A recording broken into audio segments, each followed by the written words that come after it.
I believed my wife and I were finally mending things when she told me about the anniversary party she was hosting for me, but it ended up being part of her cruel setup to shame me and reveal she was divorcing me to move in with her boss in front of everyone. Yet when her side of the family, who always enabled her, reacted like this, her entire scheme flipped on its head.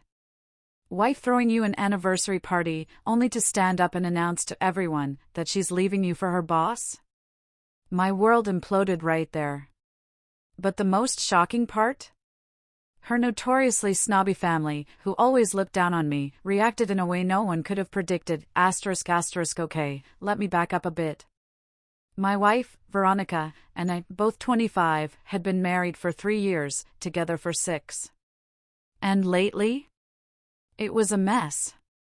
A total, soul-crushing mess. She's blaming me for our divorce now, but honestly, it feels completely unfair when she's the one who had an affair with her boss, Nathan, and then tried to humiliate me in front of our entire family and friends at our anniversary party. The audacity of it, right? But things didn't go quite to plan for her, and now she's been begging me to make everything right again.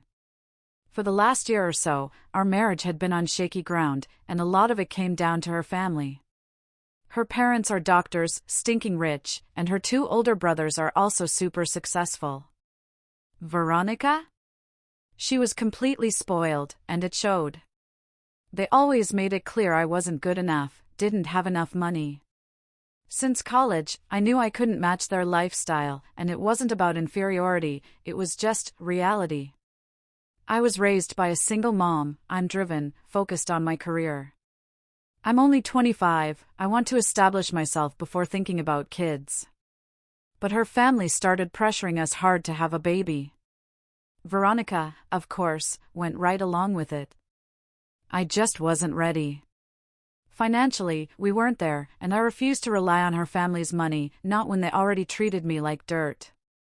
They'd even openly offered to pay for everything if we had a baby. To Veronica, it was help. To me? It was just another slap in the face. More humiliation.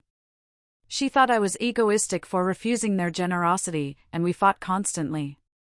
Those months were awful. Every single day felt like walking on eggshells. The only reason I hadn't considered divorce sooner was this toxic cycle we had.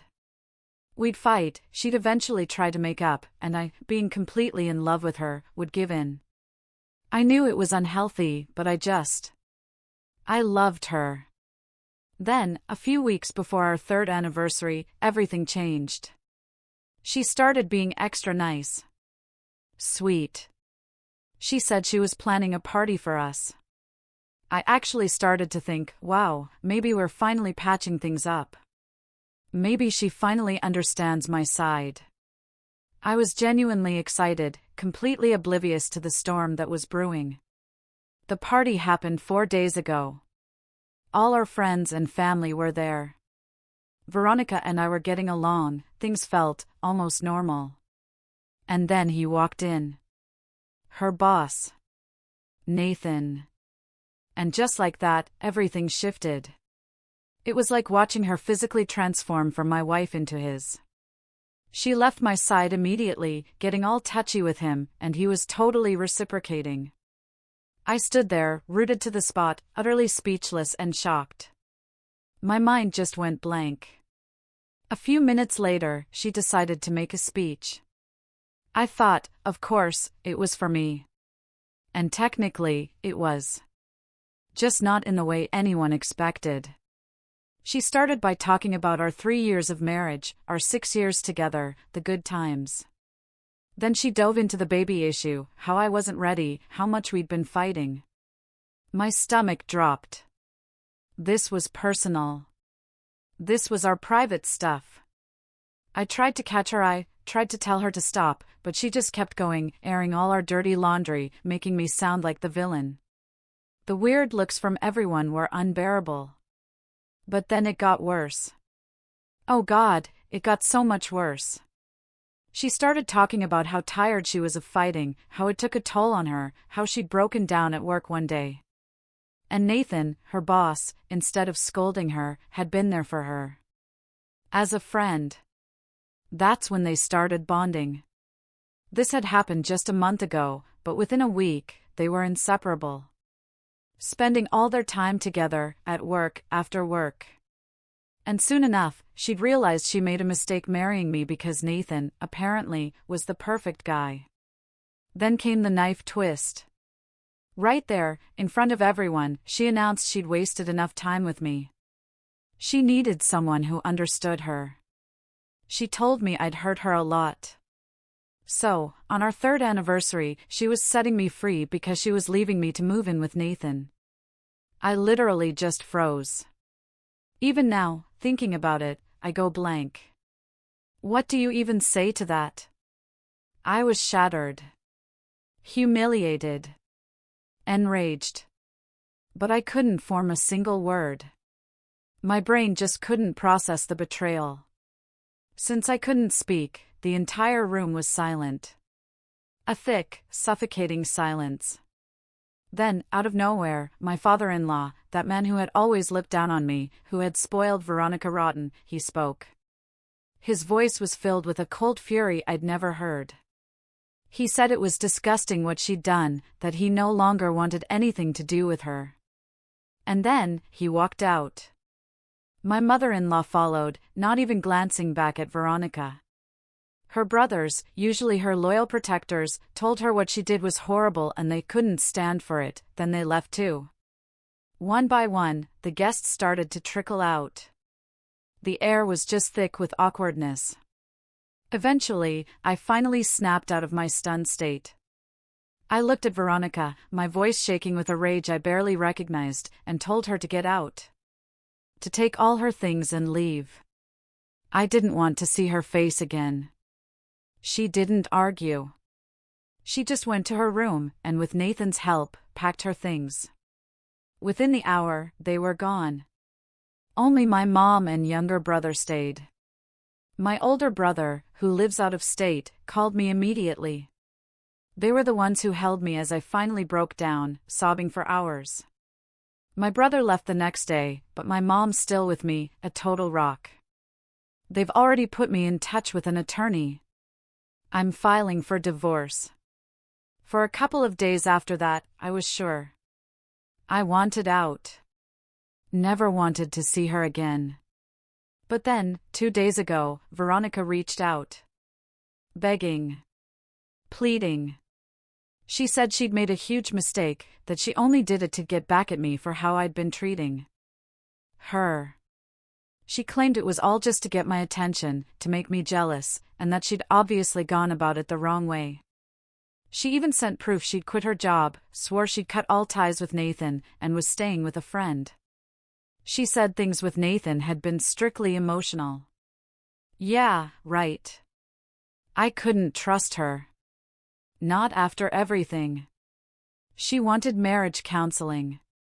Another chance. Said we'd been together so long, been through so much, we owed it to ourselves. She brought up all the ways I had supposedly wronged her, being emotionally distant, my strained relationship with her family. She felt misunderstood. It was a lot to process. I was confused, second-guessing myself. Had I really been that bad? My family, my friends, and honestly, you all online, helped snap me out of it. She had absolutely no point. I realized she was gaslighting me, trying to twist things. So, after 5 days of her relentless messages, I finally responded. I told her there was no excuse for what she did. I was just as upset as she claimed to be, probably more. I never would have humiliated her like that, ever. And the idea that I'd pushed her to it with my behavior? Insane.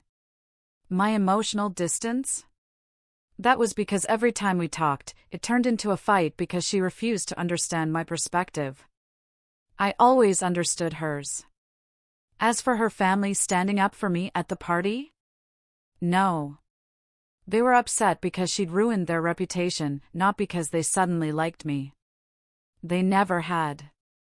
I told her straight up that her and her whole family were manipulative. I even brought up my mom's theory, that Veronica was only trying to fix things because she'd lost access to her family's money and approval. I ended that message by telling her I'd filed for divorce the day before, that she'd be served soon, and that I hoped she'd find the terms fair because I was splitting everything equally with no alimony. I pressed send, and for the first time in what felt like forever, I felt a massive weight lift. She didn't reply to that message immediately. Instead, she showed up at the house the next morning, furiously ringing the doorbell. I told her I was leaving for work, didn't want drama. But she screamed that the house still belonged to her, she'd paid her share of the rent. And she was right. So, I let her in. She immediately started yelling about how horrible my message was, how she couldn't believe what I thought of her. I just stood there, calm. I told her she'd said plenty of unbelievable things at the party and in her messages, too. Now we were just being truthful. She cursed me, reminding me she'd quit her job, how serious she was about us. I just let her yell. When she finally ran out of steam, I told her, I'm done. I can't do this anymore. I told her I'd loved her for a very long time, and because of that, I'd put up with things most people wouldn't. Not just her family, but her constant need to flirt, to make me jealous, even back in college. It was cute then, maybe. But as an adult, it became weird, embarrassing. And what she did with Nathan? That was just an exaggerated version of her usual manipulative games. She was spoiled, entitled, always got her way. And I was always bending over backward, trying to be the perfect guy, trying to make up for not being able to give her the lavish lifestyle she was used to. I was always the one trying to change, trying to adapt. She never did. It took me a long time, and this gut-wrenching incident, to finally face that truth. I couldn't ignore it anymore. I loved her, but I also had to respect myself. I told her I was leaving. I asked her, as politely as I could, to leave me alone. She was quiet through my whole speech, and when I finished, she told me I was making a huge mistake, that I'd regret losing her. I just told her I highly doubted that. Then she unleashed an almost never-ending string of curse words at me, slammed the door as hard as she could, and finally, she left. A couple of months have passed since then. My state doesn't have a waiting period, so the divorce was finalized 2 weeks ago. And honestly, I don't feel bad about it at all. I feel relieved. Free. This was the wake-up call I desperately needed. Veronica tried one last petty move, demanding alimony, claiming we lived off her parents' money and I was a gold digger.